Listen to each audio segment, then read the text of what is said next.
Brain Health Symposium. We're really excited. We have a lot to offer today. So we're going to get started with our Commissioner of Dale, Dr. Jill Bowman. Thank you. Good morning. Is this working? Yes. Okay, so I can talk like this and you can still hear me. Yeah, it's okay. I'll raise my voice. It's really good to see everybody here today. Everybody doing okay? Yes. Okay. Yeah, applause for doing okay.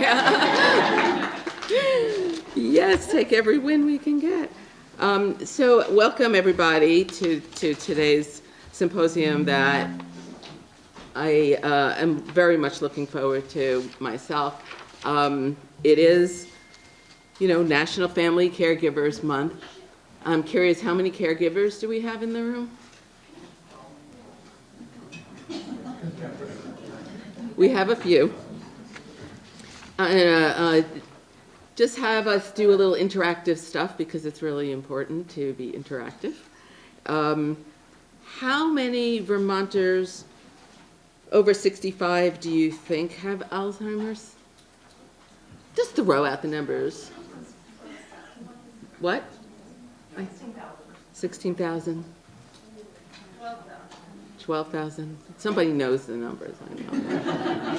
This group. Okay, it's 12,800. And that's nearly 10% of adults over 65. So the prevalence is important for us to elevate because a third of our population is now 60 or older, or just about. And that is projected to continue to grow. So when we talk about older Vermonters, we're talking about Vermonters. And I think that that's really important. The other question I have for you is, just curious, how many people in this room are aging?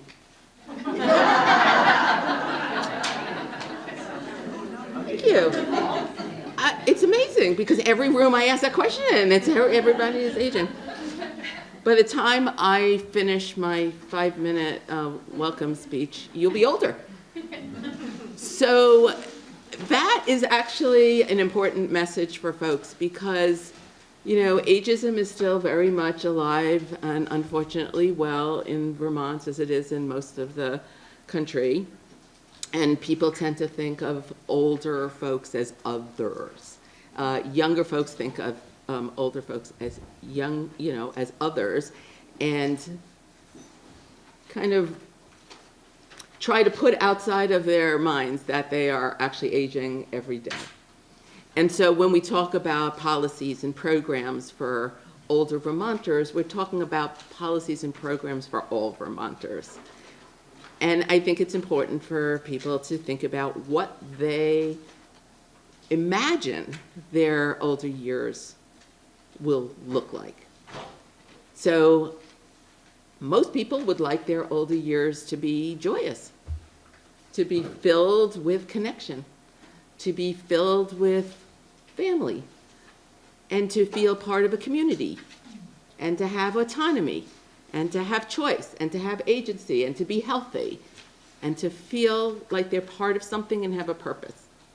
That sounds pretty much like a human endeavor, right? And everybody wants that. But not everybody lands there. And there's many reasons for that. There's economic reasons, there's geographic reasons, there's physical health reasons, there's different factors that impact that. But when you layer dementia on top of that, you are switching or shifting the chances of achieving that. So what do we need to do as providers and policymakers and members of the community to make that dream nonetheless a reality? So that's where the notion of age-friendly comes in. That's where community connectedness for older Vermonters and older Americans in general comes in. What can we do so that folks, regardless of what their challenges are, regardless of the fact that they may have Alzheimer's is the best years, and they live the best life that they can live. And sometimes that's about impacting the environment around them. Are they isolated, alone, unable to get from their home? And if they do walk out of their residence, are they able to walk to a place where they feel safe, where the people who they interact with know how to work with folks who are experiencing those challenges, where signage is created in a way that makes it easy to find your way? Is it a park where I can sit down and stand back up again? Is a bench designed so that I can stand back up again? Is it designed in a way that encourages intergenerational contact and connection? Or is it designed to be sitting by yourself? All of this makes a difference between what the life of folks are.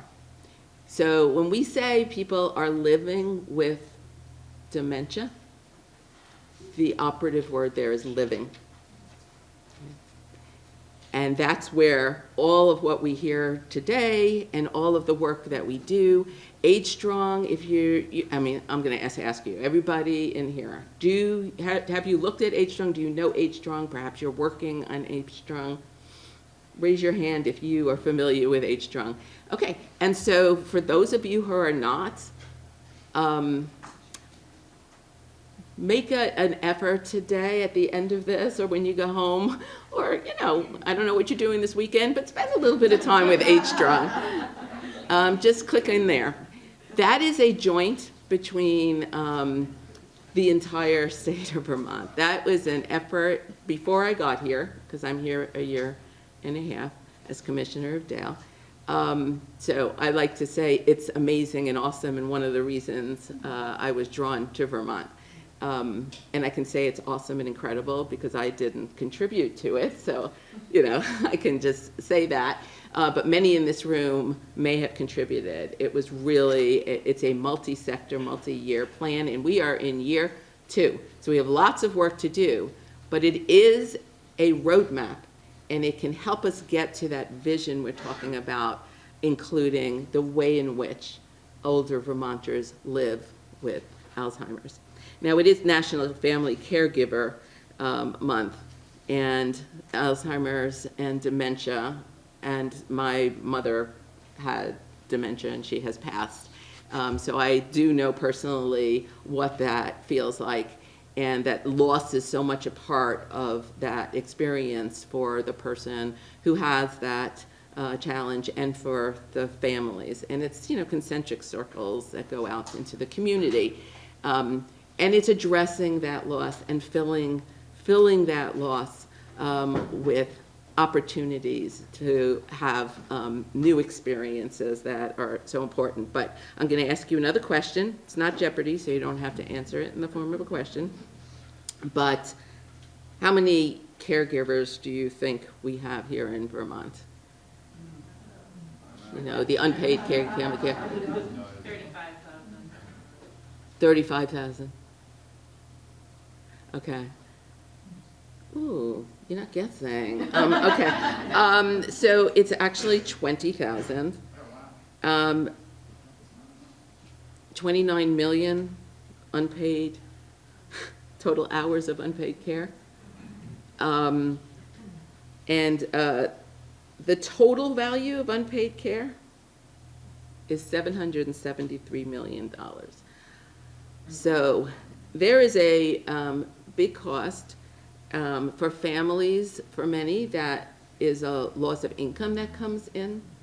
And the efforts, and some of them that have, begun to take hold over in recent times to provide some type of support funding through Medicaid and other approaches. But anything and everything that we do as a community to support caregivers is supporting an individual, a family, community, and actually the state as a whole. So I want to just take a moment and say thank you to all the caregivers in the room. This year's theme is about plugging in and being able to get quick access to resources. There are a number of efforts that are available in Vermont to help with connecting to resources. I see many of the folks from the AAAs here. Raise your hand if you're from one of the AAAs. Yes, go team. That support caregivers. And I know that this we have been able to get through a collaborative with UVM and Dale and VDH, designated dementia care specialists and dementia care assistants. And those are like navigators and helpers for a system that can sometimes be, daunting. I also want to take a moment because the relationship between Dale and VDH around older Vermonters is really something to celebrate. The work together is extraordinary, and I wanted to take a moment to introduce the new commissioner of the Department of Health. Have you met Dr. Rick Hildebrand? Well, meet Dr. Rick Hildebrand.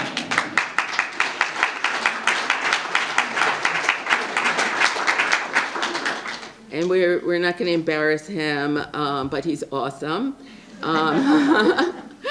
So he is an internal medicine doc, and before he came here, he was Chief Medical Information Officer and Medical Director of Hospital Medicine at Rutland Regional Medical Center.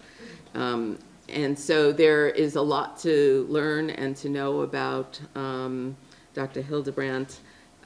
He is now a part of our AHS executive leadership team, and so it's just wonderful to have you here and in the room with us today, and just really here as part of AHS. So thank you.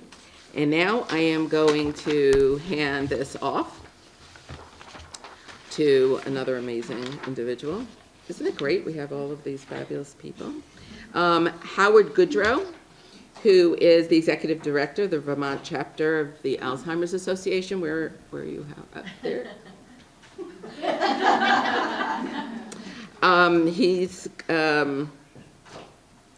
He's going to take it from here, and I want to just thank you once again for being here and for all of the work you do and the way in which we collaborate, because our community, this community, makes a difference too. Thank you.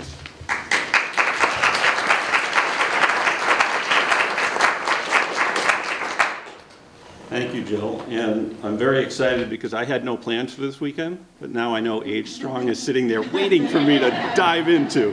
Hallelujah. So that's very exciting for me. Thank you all. Thank the organizers for putting this day together. It's the second year. It's very exciting to be here. I think you've chosen a good way to spend your Friday. A great deal's happened since the last time I stood up here last year.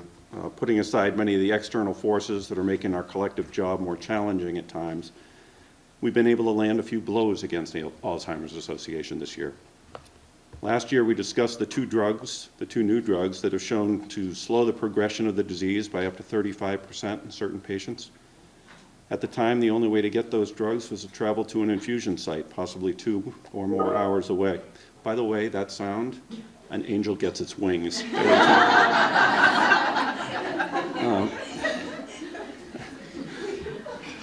In August, the FDA approved the first subcutaneous dosing of one of those drugs, Leqembi, that can be done from home.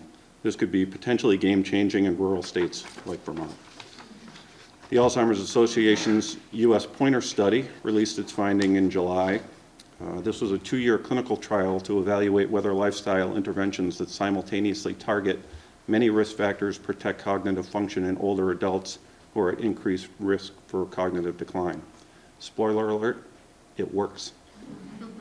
The study found that a structured lifestyle program focused on things like healthy nutrition, physical activity, cognitive engagement, and health monitoring improved thinking and memory over 2 years, keeping brain function from declining as it normally would with aging. In recent months, a class of drugs called GLP-1, specifically semaglutide, I'm sure most of you are familiar with these, widely known for treating type 2 diabetes and obesity, has gained attention for a surprising new possibility, helping to treat Alzheimer's disease. It's like the miracle drug. It's unbelievable. These findings could represent a pivotal moment for Alzheimer's care, shaping how the disease is treated and managed for years to come. A readout on these studies will be coming later this year. 2 blood tests were approved by the FDA in 2025 that will not only allow us to better diagnose the disease, but equally important, allow us to rule it out with nearly 98% accuracy. If you have any interest in seeing those tests covered by insurance, please talk to Meg Polite, our policy director, who's here, most of you know, to see how you can help her get that done at the State House. These are just a few things happening on the national and global scale that have been supported through the Alzheimer's Association. You've likely noticed that announcements around treatment and testing have been coming on a very regular basis over the past few years. That's a huge shift from just 5 years ago, when hope was all we had to hold on to. Now we have results, and those results are building off each other. I'm sure you've all played Jenga before. Everybody's played Jenga. Up until recently, we were all studying the stack, trying to figure out which one do we pull out. But the game hadn't started yet. Well, as they say, game on. Picture each of these breakthroughs as blocks being removed. It's much easier today to imagine a time when that one crucial block is removed and the disease comes tumbling down. Here in Vermont, the association continues to reach more of your neighbors and friends, corporate partners, and civic groups with education and awareness programs. We have over 20 support groups set up across the state, helping people through a very difficult time. We have a very small staff and can't do everything alone. In fact, our model is to empower volunteers to help educate and support those impacted. We also utilize volunteers at the State House to share their stories and help move legislation that, if not for personal stories, would not ever see the governor's desk. So I encourage you all to be involved in any way you can be. Finally, we have many volunteers who support us in our fundraising efforts. The Vermont chapter is one of 74 chapters across the country for the association. Our 2 signature events as an association are our Walk to End Alzheimer's and our Do What You Love to End Alzheimer's DIY event. Vermont's the #1 per capita fundraiser chapter in the country for both of these events. We also have a backcountry ski event coming up at the end of January that kind of goes around Camel's Hump. Fingers crossed for some snow. I don't often say that, but I'm saying it here. And our Reason to Hope Gala, which takes place on April 30th. Fingers crossed for no snow. We'd love to see you there. If you want to be involved in any way or know anyone that may need our support, please let one of us know. I can't close without telling you that I do this work in large part because I lost my mother 2.5 years ago with dementia. We all have a story. And whatever your reason for being here and for doing the work you do, I just want to say thank you. Nobody in this room can solve the issues we face alone. But together as a community, we have a fighting chance. If you can, this is my personal plea to everyone, if you can, reach out to a caregiver and offer them a bit of respite. And if you're a caregiver, please accept it. With that, I'd like to turn the program over to our keynote speaker for today, Dr. Danny Cabral. Dr. Cabral is a dual board-certified neurologist and psychiatrist specializing in Alzheimer's and related diseases with over 15 years of experience in Alzheimer's care and clinical research. She's an assistant professor in neurology and psychiatry for the University of Arizona, my wife's alma mater, and has served as principal investigator for multiple Alzheimer's clinical trials. Dr. Cabral is the founder and medical director of Brain Love, a direct specialty care practice supporting patients and care partners facing neurocognitive diseases of aging. Please help me in welcoming Dr. Cabral.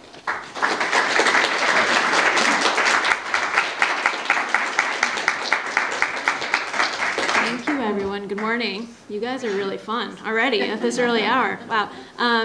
Wow. Thank you to Vermont, and wow, you're the highest fundraisers for these events. Amazing. And thank you to the Alzheimer's Association for all that you do. So today, I'm going to talk about what my passion and soul path is that I'm able to do now, which is combining high touch with high tech, and that's really what we need for excellent Alzheimer's care. There are my disclosures. I'll be using these abbreviations, which I'm sure you all know.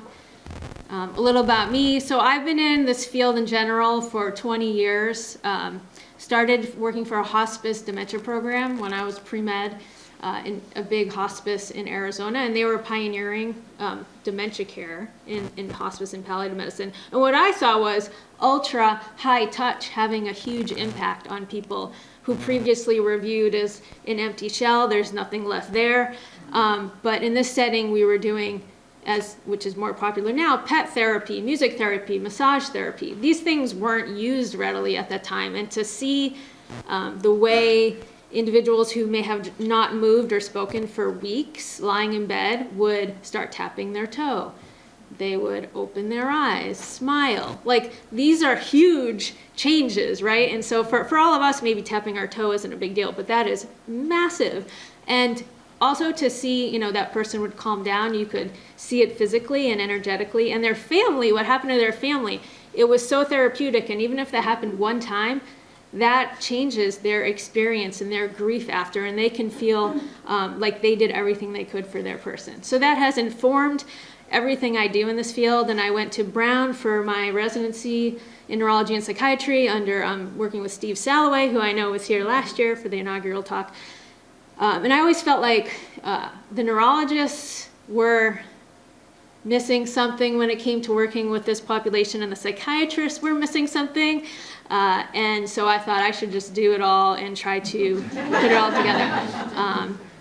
So here we are. I've been working in a large hospital, memory center in Phoenix, state-of-the-art everything, all the bells and whistles, doing clinical care, clinical trials, led the studies of donanemab, lecanemab, gantenerumab, semaglutide, aducanumab, all of these, which I love clinical research, but still I was hearing patients and families say, like, they're not getting their needs met, right? And I was so busy, even though I'm a psychiatrist, I'd see a family member like breaking down, and I knew, like, I have so many other people to see, and so luckily we had a social worker, but I couldn't give them what they really needed. And so I started a practice this year called Brain Love, where it's solely focused on working with this population.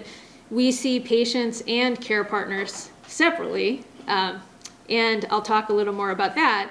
And that, I hope, will basically help everyone see this disease with new eyes, what's actually happening and what's possible, and that you all and your vision and ideas matter so much. And having like floated through all these different groups and like hearing like how they talk about things, and there's so many disconnects, what I'm really hoping to do is help start like a new language that everyone can get excited about and understands why we need both the high touch and the high tech. So we heard from Howard. Thank you you covered two of my slides later on, which all of the exciting advances we've had in Alzheimer's disease. And we're on the verge of having an approved Alzheimer's secondary prevention treatment that's getting read out early next year for the AHEAD 3-45 trial for using lecanemab for people who have no symptoms but are building up the Alzheimer's changes in the brain. That's crazy, right? Can you believe that's already happening? Yet, these new approved treatments that you heard about and diagnostics are not getting the uptake that everyone expected. And so we're going to talk about maybe some of the reasons why that is. Major care gaps remain, and families still leave appointments with fear and confusion, as you all know, very well know. So today we'll talk about, what I just said, about how, these things aren't getting taken up, and so how can we get people into these amazing treatments and diagnostics, and a framework for integrating high tech with high touch. I'm going to talk about AI in Alzheimer's and what's already happening, and also for people that tend to not get excited about AI, how actually you should get really excited, because it's going to help you all carry out the important things you're doing. And then a consideration of why this approach is a good fit for rural communities. So Alzheimer's care is perfectly ill-suited for the U.S. healthcare system, which is increasingly reactive, transactional, dehumanizing, and cookie cutter. and obsessed with high volume over quality. So as an Alzheimer's specialist, and I also see Parkinson's, it takes 3 minutes to 5 just to get the patient and the family to the room. Oh, but they have to go to the bathroom when they get in the room, right? So, and then they get in the room, and then I'm asking questions of 2 different people. So there's no way anyone could ever do a visit in 15 minutes, right, and effectively. And so it just doesn't work in our system. But that we can change that. And then most of what is needed for excellent Alzheimer's care is what I call non-medical or psychosocial, spiritual, relational, and so on and so forth.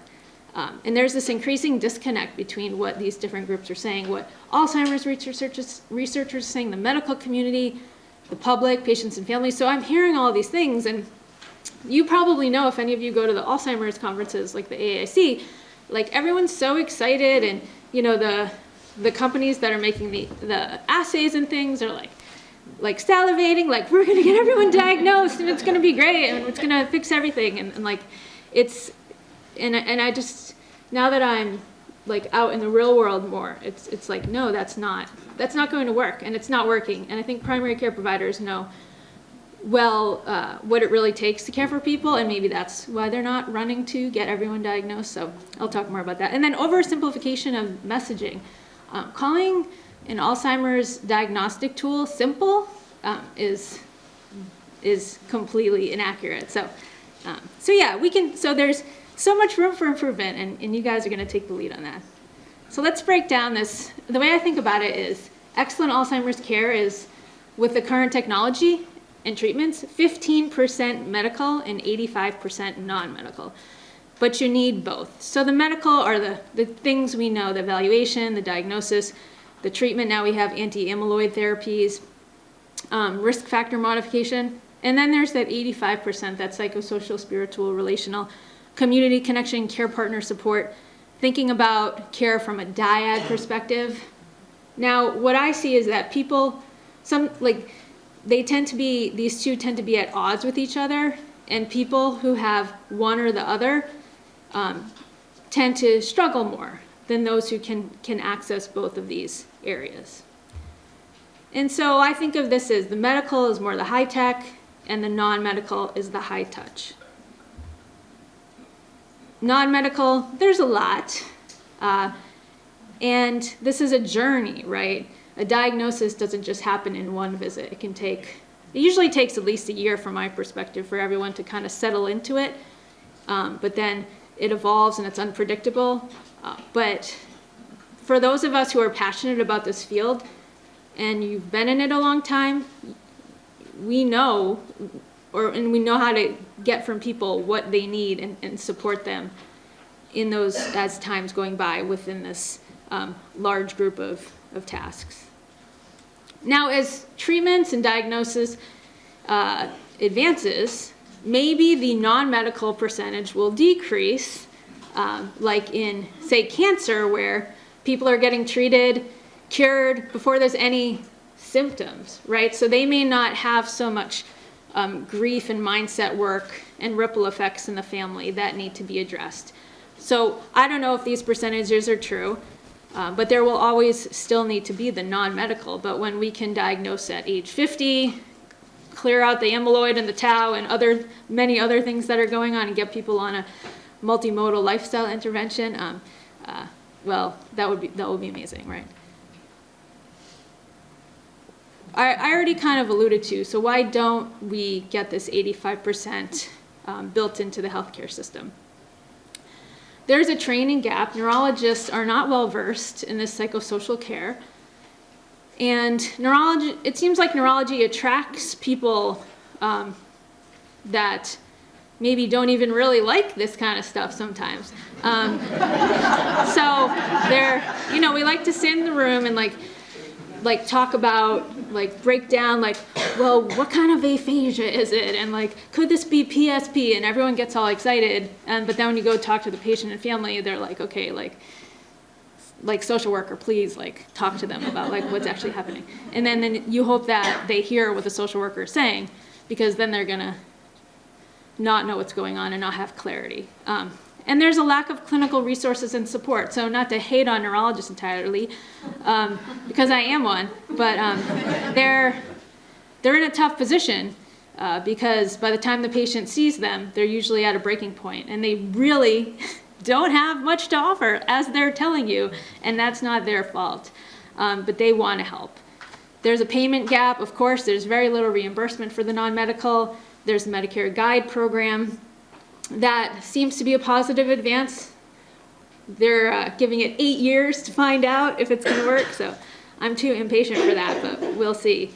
There's a role gap. Care partners are expected to fill 20 clinician roles unpaid, and of course the care partner often doesn't even get brought into the visits, frankly, so there's a lot of room there. And then the cultural gap in terms of the stigma of a dementia diagnosis, any of these issues. And then we hate aging in our culture and society, and that's negatively impacting all of us, even young people who I think are part of the mental health epidemic. And young people is related to the fact that they are increasingly not even in rooms with people over 50, and they're not, I think there's something that's, young people get nourished by being around older adults, even if they're not, maybe directly even interacting. And so I feel so lucky in my job, and I'm sure all of you, I often leave visits feeling like I've gotten more out of it just by being in the presence of these people who have lived these amazing lives, and they're,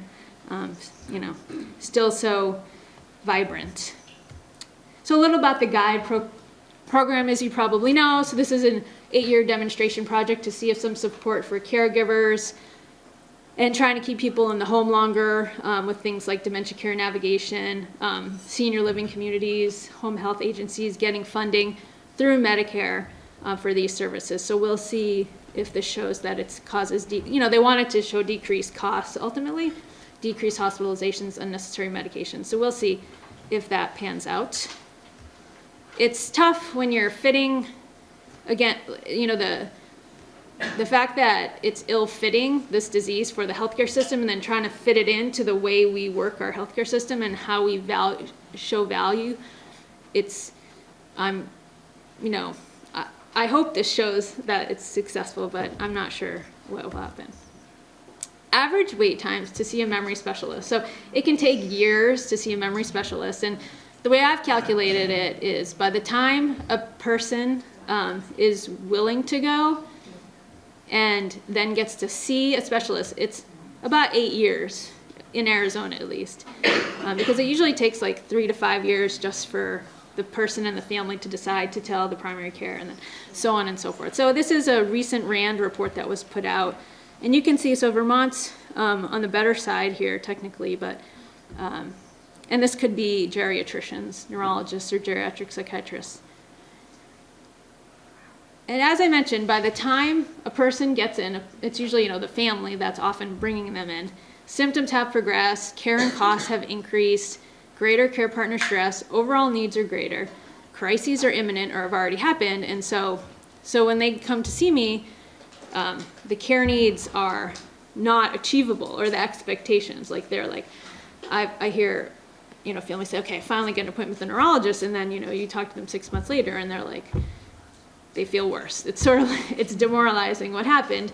And that neurologist also is demoralized because, again, they can't provide what is needed at that point. And if we could only give that comprehensive evaluation and support earlier. The limited reimbursement for high-touch services. So it's, it's ironic that we say non-pharmacologic is the first-line approach for behavioral and psychologic diseases of dementia, but it's not reimbursed. So the expectation is that clinicians are going to take the time to counsel. And, we're all, those of you in this field, especially like Rachel Wiley, what she does, we have to be detectives to figure out like what's causing the agitation, and you have to know the patient and family to figure that out usually. And no one, very few people have the time or the know-how to do that. So, so there's OT-based programs are effective in improving caregiver skills, confidence, and quality of life. And when you have an Alzheimer's specialist OT, they're like modern-day miracle workers. And so the fact that this isn't readily reimbursed is really frustrating. strong evidence for things like music therapy, pet therapy, massage therapy, reminiscence. So we have good evidence for this, yet it's not reimbursed by Medicare or payers. And, they say, well, the data is, they use different protocols, you can't standardize the results, you can't interpret, which I think is baloney. Because think of all the things that our healthcare system pays for that don't have any data. There's so many devices that surgeons implant in people that don't have strong data. I love physical therapy, but when you go and everything they're doing, there's not strong data for every single intervention they're doing, but yet that's one of the highest reimbursed services is physical therapy, and it's justified. Physicians and clinicians feel like, everything physical therapy, which is probably because it does get reimbursed, so they know they can offer something. But these things are very effective. So I'm saying this in terms of policy change, coming together. Can we get music therapists together who are doing this and passionate about it and demonstrate how effective it is? And so that's part of what I'm trying to also get out there. Now, why is high-touch or caregiving work paid less, even though we depend on it? This is likely rooted in gendered history. Women's work, lower value, not skilled expertise. It's a calling, and it's characterized as low skill. And we're not supposed to ask for compensation for caring. We should just do it. And women tend to have done this over time, been willing to do it. You can't see, it's harder to measure the results when you're preventing crises from happening, and the savings show up in other ways. There's weak labor power and policy gaps. There's more women, immigrants, and people of color, so often non-unionized, historically excluded from labor protections. And there's a phenomenon where when men start to enter a field, the wages do go up. This has been seen in nursing and other fields. So this needs to change. And so we can talk more about that in a minute. Now, I'm going to shift to dementia stigma, the hidden force that can shape the whole experience. Now, these diagnoses like dementia and Alzheimer's are, by surveys, shown to be the most feared diagnoses by most Americans. And many people, and this is hard to measure, don't pursue detection or diagnosis because they don't want that label. And from what I think, they don't necessarily, they're not aware of that being a reason they're not walking toward getting diagnosed. But what we do see is that, often after a diagnosis, people's worlds will suddenly get smaller. They withdraw from doing things, which as a physician and neurologist, I think they should still be able to travel technically. This person's mobile, they have mild, cognitive impairment, or, but for there's different factors that are involved. But there's a feeling of I'm a burden and there's not much out there for me. So this needs to change. So I've coined this term, which only about 5 people know about at this point, but I call this dementia dehumanization syndrome. The premature withdrawal from meaningful roles and relationships, loss of perceived self-agency and identity, internalized stigma and anticipatory grief, and psychosocial decline disproportionate to clinical symptoms. The stigma, this is coming from internal, from family as well, for themselves, in terms of where they're sitting in this, but also towards their person, and from the world, which there's very little welcoming, adaptive programs for people with these brain diseases. Even for people who have mild symptoms, it's hard to access things. So I'm part of something called the Initiative to Change the D Word, which is trying to get rid of the word dementia. And I have never really liked that word, and I didn't think it was very accurate. But I've committed to trying to not use it at all. So it was coined in the 1700s. It means from Latin, out of one's mind. And it needs to go to the wayside, like the word imbecile and idiot. Those used to be medical diagnoses. Now I know this is the Dementia Symposium, and I'm still like, you're good to use the word.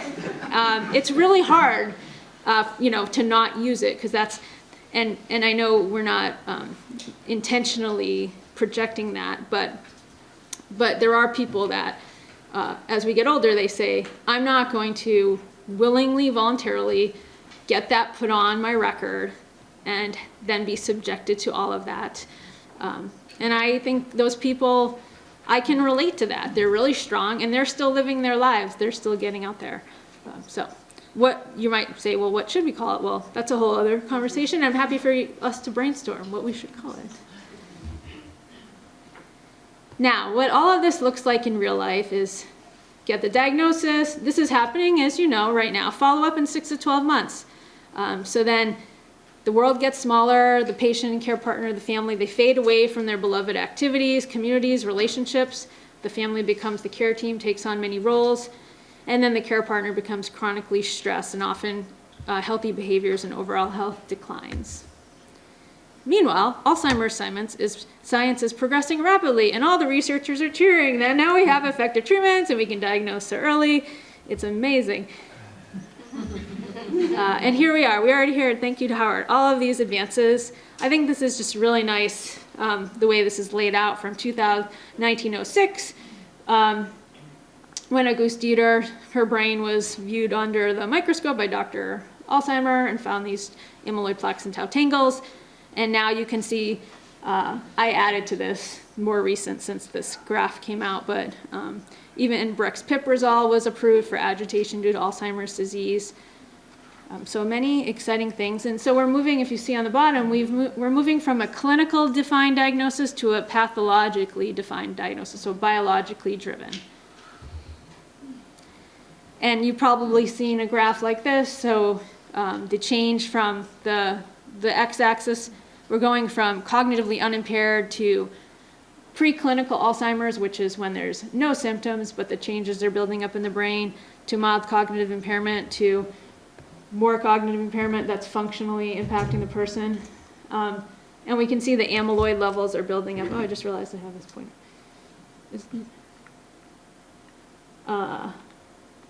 Oops. The amyloid plaques are the first things to build up, and you can see how quickly they build up in that preclinical period. And then the tau tangles coming on later. And so these have clearly been targets for treatment, and we have some treatments effective at removing the amyloid plaques now. This is the framework that many of you have probably heard of, the ATN framework. So this is like in cancer, we have like the tumor, lymph node, metastases, TNM system, sort of akin to that. Biologically characterizing people as, do they have elevated amyloid plaques? Do they have abnormal elevated tau? Do they have neurodegeneration? So you have to have Alzheimer, amyloid positivity to be considered to have be on the Alzheimer's trajectory. And you have to have tau with the amyloid to have definitive Alzheimer's disease. Now, something else we've learned thanks to brain donors is that it turns out most people who have one neurodegenerative disease pathology in their brain actually have more than one, and maybe 2 or 3 or 4. And wow. So that has huge implications for clinical trials, diagnosis, and treatment. And this makes my brain explode as a clinician. So this makes the researchers salivate. And as a clinician, you're thinking, okay, I'm getting this Alzheimer's blood test, but then this person has some Parkinsonism, so then maybe they have Lewy body disease too, and they want to be in a clinical trial. So can I even put that they might have Lewy body disease on their record? Because then the clinical trial for Alzheimer's won't take them, but I don't know for sure if they have Lewy body because I can't I'm not a wizard. So there's this huge disconnect of what actually we're faced with as clinicians. Exciting advances, though, in anti-amyloid therapies. We know about Leqembi and Kisunla. those were approved in the past 2 years. I'm a fan of those. There's a subset of patients that absolutely benefit from these, and it's finding those people and finding them early. Because it does certainly look like the earlier you start using these treatments, the better in terms of slowing the cognitive and functional decline. And that's bearing out in the real world too, as we're getting more months and years of people on these medications in the trials. I just included all of the other drugs in this class from the past that had negative trials, because we learned so much from every single participant who were in every single one of these trials that led us to have these approved treatments now that are more effective in helping people. So that's a plug for clinical research involvement. And then just seeing, you know, this is the Jeff Cummings every year puts out this treatment pipeline that we can see all of the Alzheimer's treatment trials that are happening. And I encourage you to just Google this. Every year you can see this pie chart.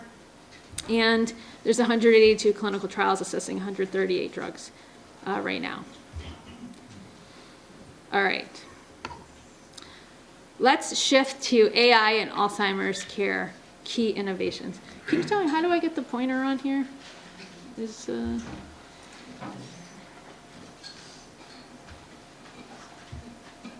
know, but I'll pretend. okay.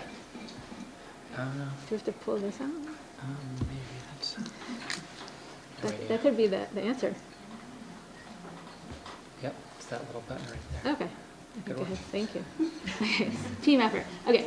I'm not going to go through all these, but it's really exciting what's happening. And I would say, especially for rural areas, it's important to know what's happening and dig into these, because these are really going to help support you getting high quality care to people, especially who are not close at all to any kind of medical center. And let's start I just highlighted the ones that I get most excited about. So for diagnosis, what we need is an accurate risk algorithm that's looking at a number of factors that is going to tell us, is this person who's cognitively unimpaired, who has like very little symptoms, going to progress to more advanced stages of functional decline due to Alzheimer's disease or something else? And so there's risk scores that you can incorporate, things like cardiovascular health, ApoE status, so that's the Alzheimer's risk gene, age, family history, you know, when I say cardiovascular, like high blood pressure, high cholesterol, diabetes, demographics, sedentary, you know, lifestyle factors, and then can incorporate things like amyloid, you know, levels and tau levels from blood tests and say, okay, yes, you are at this risk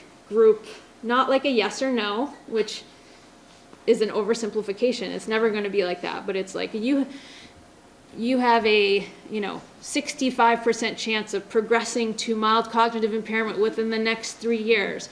Do you want to start this treatment, this drug, or you can, you know, we can wait and watch and you can get into this lifestyle modification program? That would be so fantastic, and I bet a lot of people would be doing more exercise if they heard that.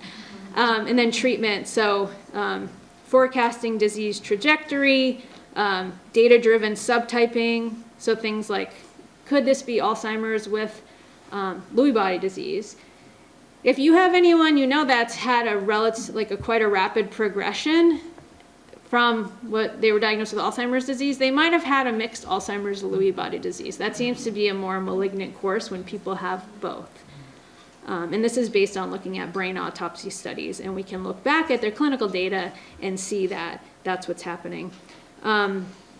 Then we can have in prognosis, you can have identification of responder subgroups. So who should really be getting Kisunla and Leqembi? You know, in the trials, we're just seeing like the average benefit, but there's certain people who benefited a lot more than others.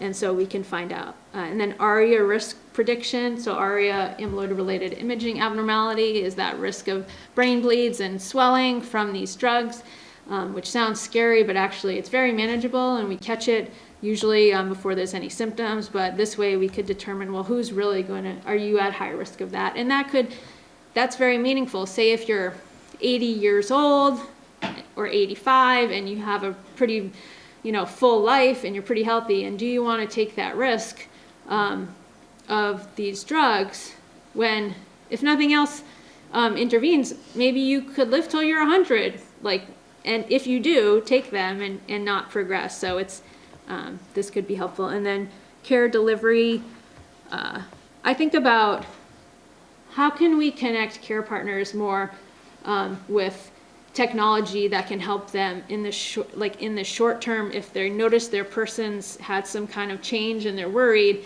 and you have, say, this is even like very basic, but a ChatGPT kind of platform that gets to know your person. So if you're the care partner, you're like, okay, they're suddenly like, getting aggressive and fluctuating and sleepy, and then the program will ask questions like, are they having foul-smelling urine, or did they not sleep well last night, or there been any medication changes, and then kind of try to determine if they need to reach out to their healthcare provider sooner or later, and maybe even that information gets sent to the healthcare provider, who it's channeled through a brain health navigator kind of person, and that's like the virtual agent check-ins and fall risk and mobility monitoring using sensors and predictive models. So I like all of these. A lot of times gadgets annoy me as a clinician, and people come with all this information, and I'm like, I don't know what to do with this, like, and it takes a lot of time, and they expect you to analyze and interpret that, whatever they got from some company that they bought this thing for $300, and so it's it's good and bad. But again, some of these, I just call them gadgets, are paid for by Medicare, and why aren't some of the care services paid for by Medicare, right? So we got to start making these arguments more loudly. Given all these advances, what could precision medicine look like even next year, given that it sounds like this AHEAD 3, 4, 5 Alzheimer's prevention trial will turn out to be positive. So what that means is that probably anyone 55 or older will be a candidate for these medications to normalize the amyloid in the brain, because it's elevated, and they're on the pathway to Alzheimer's symptoms. So this is very much happening soon. So we have the blood-based biomarkers. There's risk profiling, like we talked about, like developing a risk algorithm, and then we can expect anti-amyloid treatments in conjunction with targeting lifestyle intervention, such as through the Pointer trial that we heard about, and then a greater safety infrastructure. So thinking about, continue thinking about for Vermont, like how could this look for your, late midlifers, your geriatric Gen Xers, and so forth. The opportunity in front of us. New Alzheimer's science opens the door for earlier detection with all this targeted treatment and prevention. It's really an exciting time, and as people often say, it's such a better time to get diagnosed with Alzheimer's disease than even 3 years ago or 5 years ago, if that was going to happen. But precision science without precision relationships fails. When people get a diagnosis without emotional or relational support, that leads to anxiety, demoralization, shame, avoidance, and dropout. And we see this all the time, and now that I'm in private practice, I'm seeing a lot of people coming in who got a diagnosis, it's always like 2 years ago, and I didn't really believe it, and now it's continuing to progress, or whatever the doctor said, like there was some disconnect. So it's hard to know, and I'm not, again, trying to blame the neurologist, or maybe I am, no, but it's the system, it's the system, but people dropping out, opting out. So Alzheimer's disease community calls for early detection with these simple blood tests, and as I mentioned, this is lost on PCPs who understand the complexities of medical decision making. So yes, okay, drawing blood is simple, but giving a diagnosis of Alzheimer's disease or getting a blood test result it's indeterminate, it's in this intermediate. So what does a primary care provider do with that information in a person, especially who has minimal symptoms, knowing that as we get older, I'd say over 40, there's so many reasons to have memory loss, cognitive change, and so even with this slightly positive blood test, it's really hard to know what to do with it. And then there's the often long and unpredictable Alzheimer's journey that primary care providers know exists, and they may not be as excited to jump into that because they don't have the resources that they know are needed. So I don't think it's so much about increasing the knowledge of primary care providers. It's actually giving them, all of you guys to help them do what they need to do. So the diagnosis and see you in 6 months. I think that we traumatize our patients and families, and we don't do it on purpose, but as I mentioned, there's many reasons why this is happening, and we're all just really frustrated about it. So from my perspective as a clinician, in terms of AI proofing your job, if we keep acting more and more like robots, well, we're going to be replaced by robots. So we have to keep pushing the human part forward. But how do we do that? And I feel lucky that I stepped out of that in many ways. But yes, it comes with risk to start your own practice. But to me, I thought, well, we have to have we can't have these restrictions on us to see what's possible. But we really are all faced with a challenging situation currently. So making the case for a high-touch, high-tech model in brain aging care. I think the US Pointer trial is a beautiful example of this. So well done by Dr. Laura Baker, and I put the reference at the end of the PowerPoint. So this was a 2-year nationwide clinical trial on multimodal lifestyle intervention for older adults aged 60 to 79 who did not have significant cognitive impairment, but were at risk of cognitive decline given these lifestyle risk factors, cardiovascular risk factors, demographics, diet, things like that. So they intentionally enriched this cohort with diverse, underrepresented individuals, and they had 2 intervention arms. So everyone got something out of this because it would be unethical to not really give them something. But there was one arm that was structured, higher intensity, higher touch. They had regular peer meetings, 38 meetings, goal-directed intensive coaching and support. Then the other arm, the other 50%, got self-guided, lower intensity intervention, same broad set of recommendations, but with only 6 meetings, so much less touch points. And they were looking at a global cognitive composite over the 2 years, covering various cognitive domains. So what they found was that both groups improved in this global composite score. The structured group, though, improved more in a statistically significant way. So, in thinking about the whole industry of treatments for memory and people who are concerned about their memory, if this was a drug result that was being studied, improved cognition in people who are 60 to 79 by this much, like this would be flying off the shelves, right? But this was it's exciting, yet it's still unclear how to implement this in our healthcare system and in our society. But what we saw, some highlights, was that those with lower baseline cognitive function had greater benefits, and that was regardless of ApoE status. So sometimes we see in different interventions that people who are ApoE 4/4 carriers may have less of a benefit from certain things that are targeting Alzheimer's disease, but here we see it didn't matter.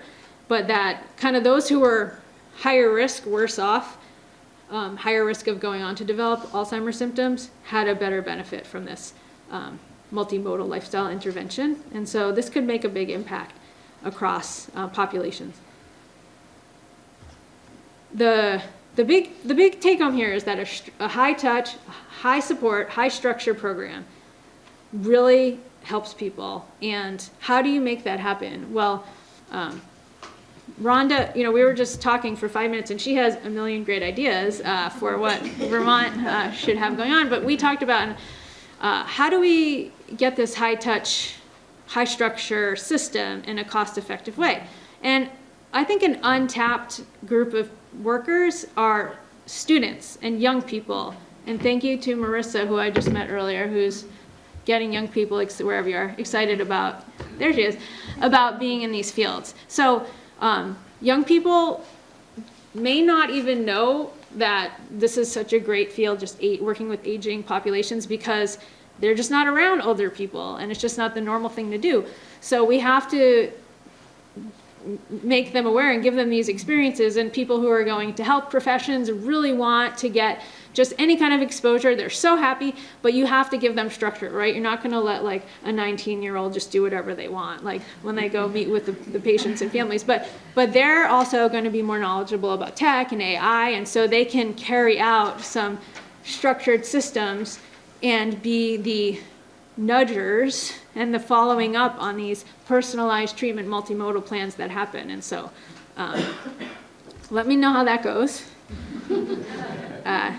And this is just a breakdown of what this study did for high-tech portions and high-touch. And hopefully you'll be able to get these slides, because I put tons of information in them for you to look at later. So this is not an easy study to carry out, and it was so well done. And the fact that it's positive, we're all elated, and most people shy away from most researchers leading these studies because they're really complex. And it's much easier to say, you take the active pill, you take the placebo, and we do these like set things, and then people pay us, lots of money when it gets approved. All right. So, moving to what I'm doing with Brain Love. Now this the doors opened in August. It's a proof of concept direct specialty care practice. We care for patients and care partners and both. And the way I think about it is we're trying to figure out like what's the most rational, cost-effective, efficient, personalized care pathway. I love working with older adults because they're all so unique, and everyone goes off in their different direction, but it makes that really complicated, how many things you need to ask about and learn about. So how can we, what pieces of information can we get via like digital cognitive assessments, and when do we need humans, and how do we make this all work for the family with their preferences? And then you have adult children across the country. Sometimes they're the most vocal, and which actually that kind of makes sense. But you want,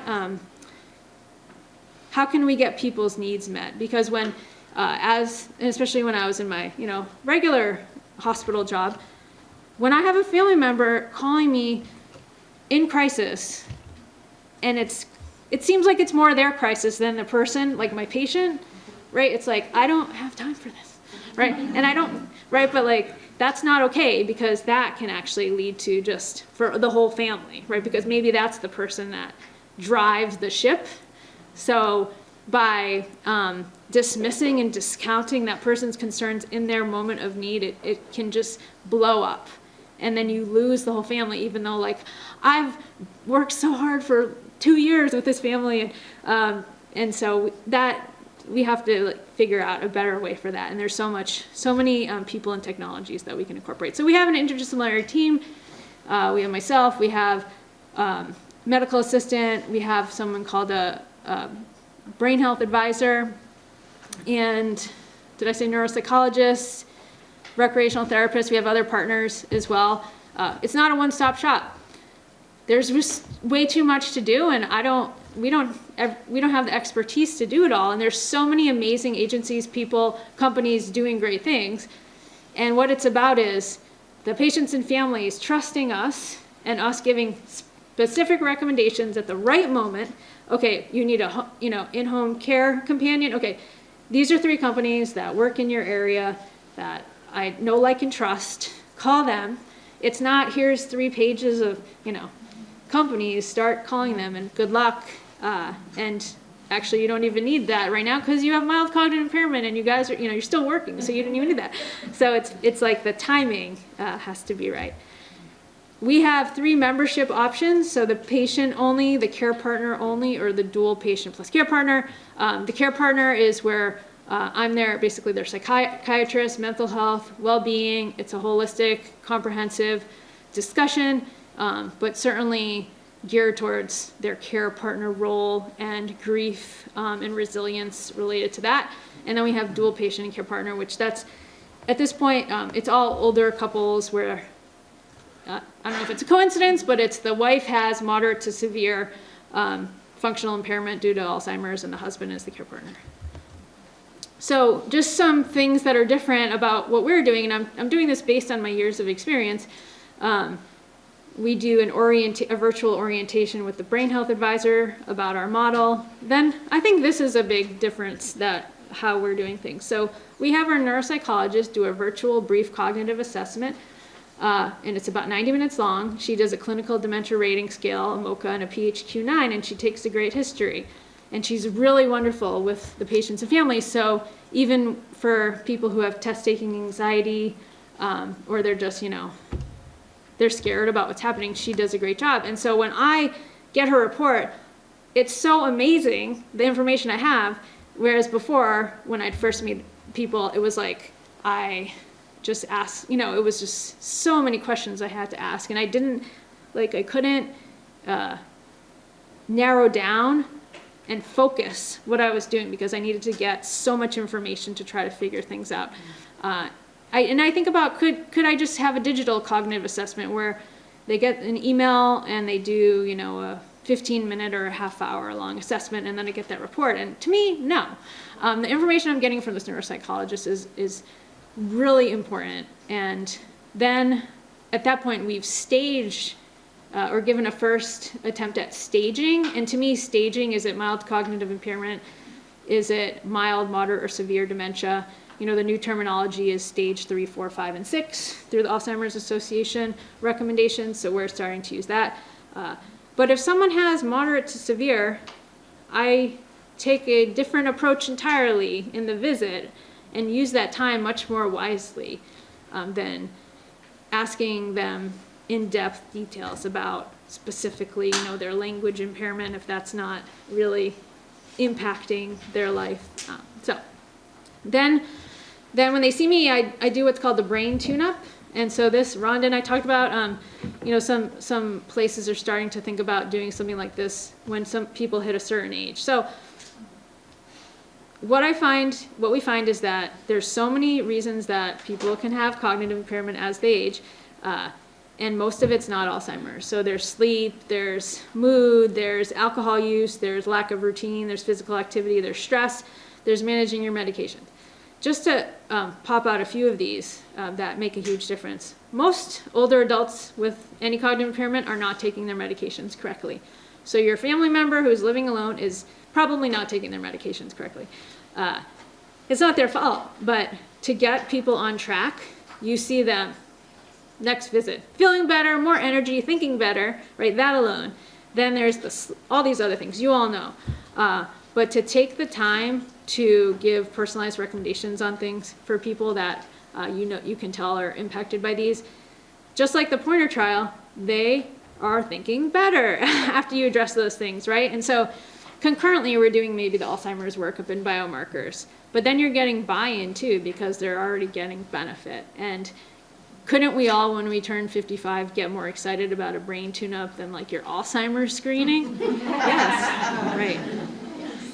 And so we talk about, this is another one, so goal setting, goal attainment for the person in dyad specifically. Like, what is important to you in your life? What do you want to be doing? And continuing to track and monitor those things. And again, great job for a young person to stay on top of that and follow up. Then lifestyle and resilience. I think resilience that's something I'm talking more and more about. Reframing challenging life experiences and adversities as opportunities for growth and transformation, and how reminding these people that no, they're not just a person with Alzheimer's and memory loss and limited function. Like, they've been a badass their whole life, and like they can still do that.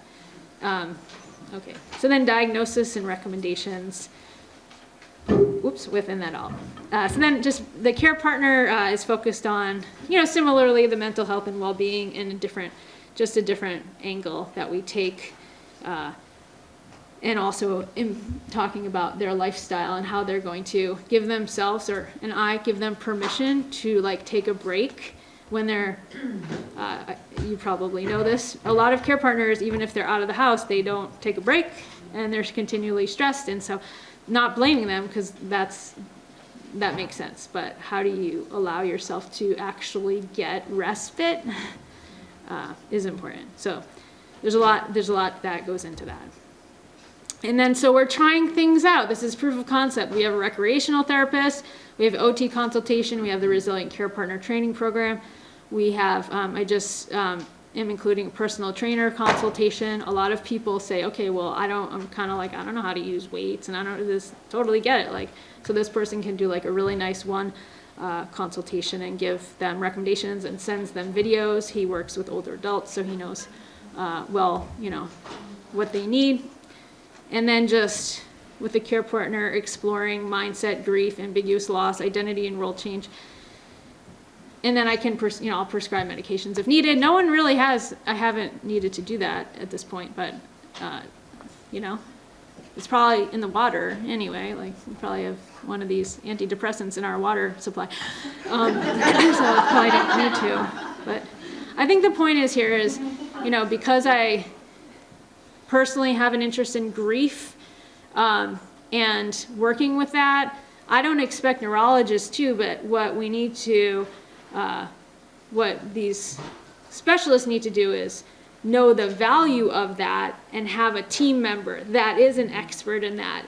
And then the team member says, so maybe that's the brain health navigator, advisor, says, okay, I think this person needs to do this, like read, the Pauline Boss book, Loving a Person, Someone with Dementia, and do the ambiguous loss like work, and so the neurologist can reiterate that. And we talked, so Ron and I, wow, we got through a lot in 5 minutes. So yeah, just, it means something different when your physician says it sometimes, right? But then maybe not, maybe you can't stand the guy. But still, like, if you keep hearing it from multiple people, and now that I'm a business owner, I know that I have to ask 5 times before someone agrees to, like, work with me or collaborate with me. So we have to keep asking, and that's okay. And also, our patients have memory loss, so they might actually not remember that you told them. So what we've learned, I went through a lot of this already, but I would just say that, so I'm calling myself a professional nudger, and I'm lucky I'm able to do that. So, but what I'm doing is trying to find a model for, like, when and where and how does the specialist nudge, because they can't be doing that all the time. And, like, what are the team members and the roles, and how can we bring that all together in a way that, using AI and tech, that is clear and connected to the whole care unit. All right, I'm almost done, I swear. Okay, so how can we, thinking about this in rural areas, we did talk a lot about this already. So there's limited access to specialists. So a dyad-based model reduces the need for multiple referrals, minimizes care fragmentation. We have demographic alignment. So people here, right, aren't, they're staying in the house longer. And that from the get-go that your person is going to be living at home, and so earlier on you're getting those support services, and that changes the trajectory of the whole experience when you're learning from Rachel Wiley, like, better communication skills and how to not, correct and rationalize, but also not how to baby someone, or, that's not finding that balance, or at least getting those ideas and then seeing that modeled makes a huge difference. Leveraging existing community assets. Community health workers, I think, I'm connecting with them in Arizona to see how we can create these in different, have brain health hubs, like say in Tucson, Flagstaff, and Yuma. And I'm sure that would go over well here. And then telehealth, I don't know how much you're using that, but I'm finding my patients since COVID, like, everyone is, good with telehealth, and you can do groups and all sorts of things. Partnership potential with trusted local institutions, libraries, senior centers, cooperative extensions. So it's really building those systems and monitoring those systems to make sure they stay high quality. Can I ask a silly question? How's Sure. it paid for? So my practice is private pay, yeah. And so what I'm saying is, what this non-medical care, this is of high value, and what the benefit it's bringing to patients and families is worth that, yeah. And so to demonstrate that, and the goal is that eventually it would be paid for by insurers. Detect early, personalize deeply, treat the biology and the human experience, continuous care, not episodic visits. So the dyad is the unit of care, and that's a big major challenge in our individualistic society. And so thinking about how that can be done, I imagine here there's more couples who see the same primary care provider maybe than where I am in Phoenix, but how can you connect people if they're seeing different professionals? How can there be maybe one point person who's like getting the information of both of them? Technology extends human connection, not replaces it, and then this is designed for equity, dignity, and possibility.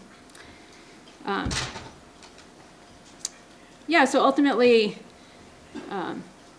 the goal is to transform the old narrative on Alzheimer's and aging, that there's nothing we can do, it's all about decline, it's all tragedy, and flipping that to, well, we need clarity on what's going on, we need to adapt to these changes together, and we can grow and thrive. So that is it. Thank you.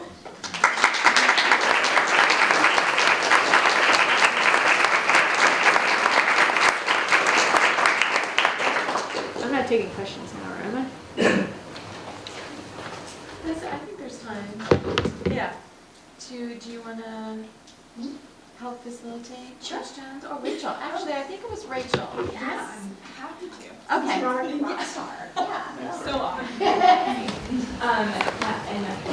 guys have to remind me, is it this microphone that we can use for the audience? Is this one connected to live stream? I wonder if you're good with one. Oh, man. Might be good about it. Oh, it's on the other side of that. Nope, I've been pretty good. Thank you. All right. What questions do you have? Here. All right. Is this working? We want to make sure the live stream can hear our questions. Thank you. Of course. First I want to say I really love your logo, and I hope somewhere on your website it talks about that, because being from Arizona, that's probably a good story. I also just really have a comment, and I think when people ask about how we're going to pay for this, we don't ask how women are paying for the caregiving they're doing, and so that conversation needs to become more holistic. Thank you. Absolutely.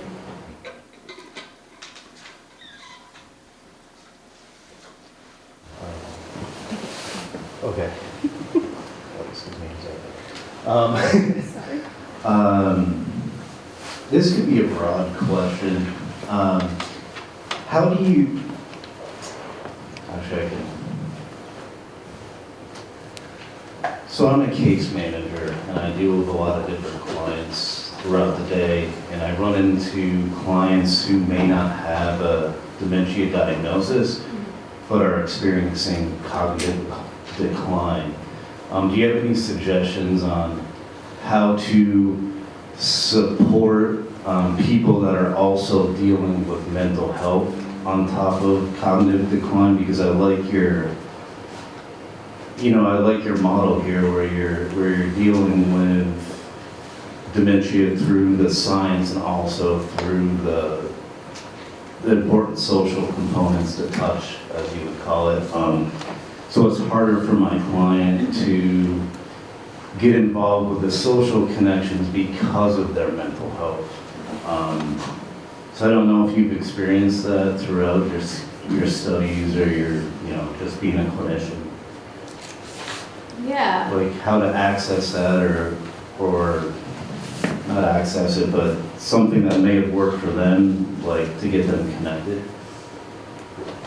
The first thing I'd be curious about is do they have anyone in their life that's supporting them and helping them apart from you? Or you're the guy? She has a sister-in-law who plays the role of advocate that I'm thinking about seeing if she would do guardianship for this person. That's one of the main people in her life. She has a few relatives in Massachusetts that are in and out of her life. But one of her main connections is our social service agency. That's a lot of the connections that she gets, or,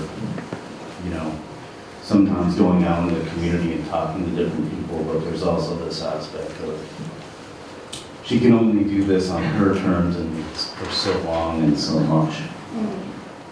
And it sounds like I'm inferring that you're concerned she has, say, the beginnings of Alzheimer's disease, is that? Yeah, I feel like it's, she's done brain scans and things like that show, they say, oh, well, it's the normal, she's showing normal signs of age progression, but for her, it's exacerbated because of her mental health. So I feel like she really needs to touch part of this therapy to help her improve. And it's just trying to find ways for her to achieve that I'm having trouble with. Yeah. It's a big problem. It, to me, seems like there need to be systems that are built that this just doesn't rely on you only.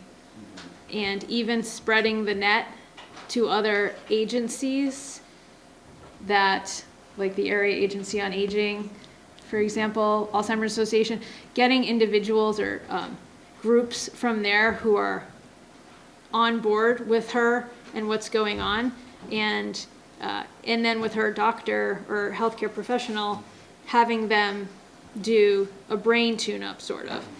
So they call it a memory evaluation.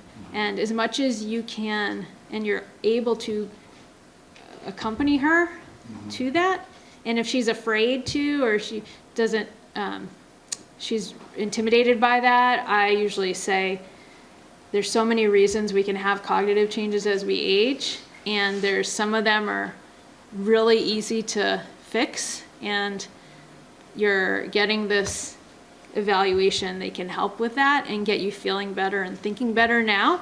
But in the meantime, spreading the net as much as possible. And I hope that, and it sounds like in this group here, especially your leaders, and looking at what are new systems that can exist, that there can be more touch points and not losing her.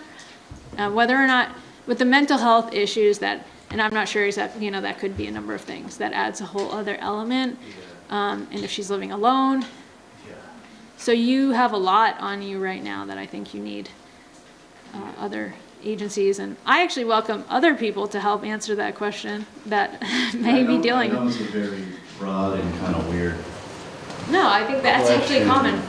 People living alone are in a most tough position with aging. So, and getting, these things like sleep, management, all these things addressed earlier can change the trajectory of their lives. And so I think everyone should get automated pill dispensers. I tell all my patients that. These are like very affordable now. For example, like that could be a game changer, honestly. So stuff. Getting the med consistency going, and because of her mental health, her caloric intake is also not up to par, which if you don't have that, then the meds don't work as well. She's really lucky to have you. Thank you for that. How are we timing-wise in terms of questions? Yeah, I think we can have 2 more questions. Okay, I have 2 questions or comments. I think that the number of people is way lower. The number of people who have some type of dementia is much lower than reported. I think there are a lot of undiagnosed people in the communities, especially more rural, spread out communities. We also have a dearth of neurologists in the Northeast Kingdom. The closest one is more than an hour away, and people don't have a vehicle.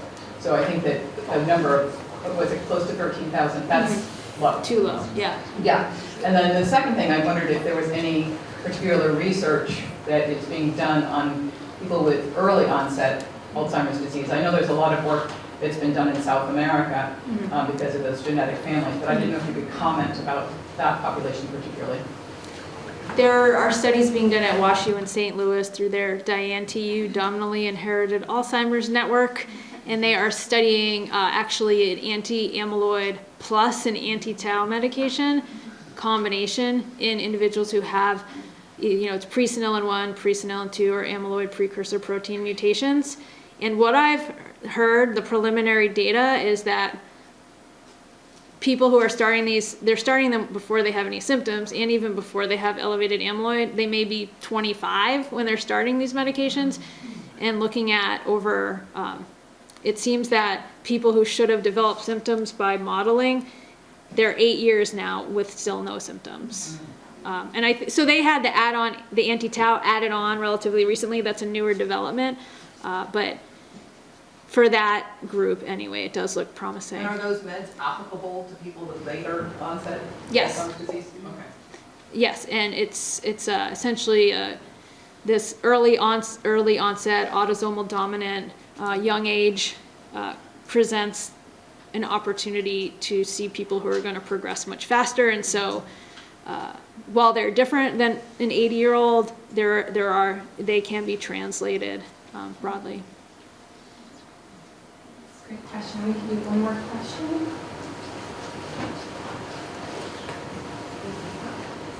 This is kind of a branding question regarding the way that you mentioned high tech, high touch. It's great phrasing, and I love it.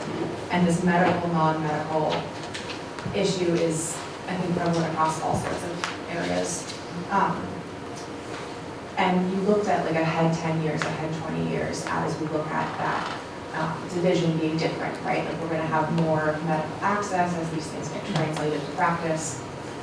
My question for you is, do you think that the branding strategy or the movement is going to be more getting insurers on board with covering non-medical, or getting them to consider some of these things as medical within the biopsychosocial model? I think it's getting them to see the role of paying for non-medical. I don't think the powers that be will ever see spiritual, or grief work as within medical. And I think it's good to keep it separate.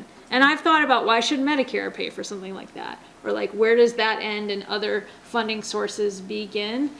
So that's a great question. What do you think? I'm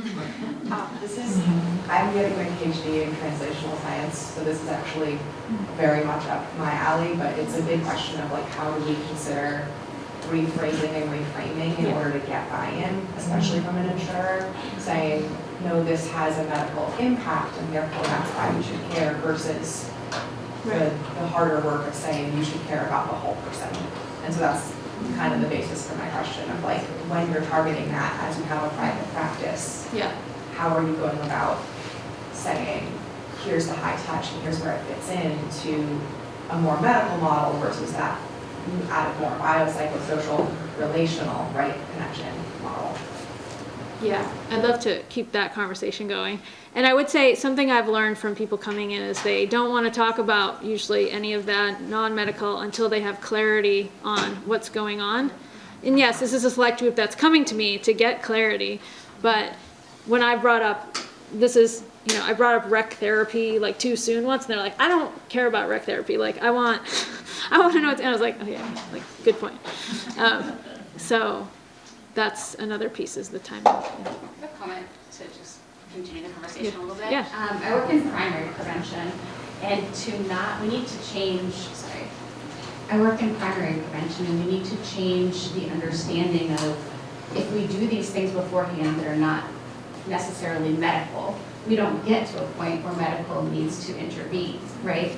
And so I think we all intuitively know those things, but our healthcare system, or sick care system, that I like to say, we don't value it enough. And so how do we change the conversation that we're having socially and within our states and within the communities to put value, medical value, on primary prevention? I think that's where we can maybe make those kinds of efforts. I'm glad you're working on that. Thank you. That's so important. And thank you again so much, Thank you. Dr. Kroll. We really appreciate it.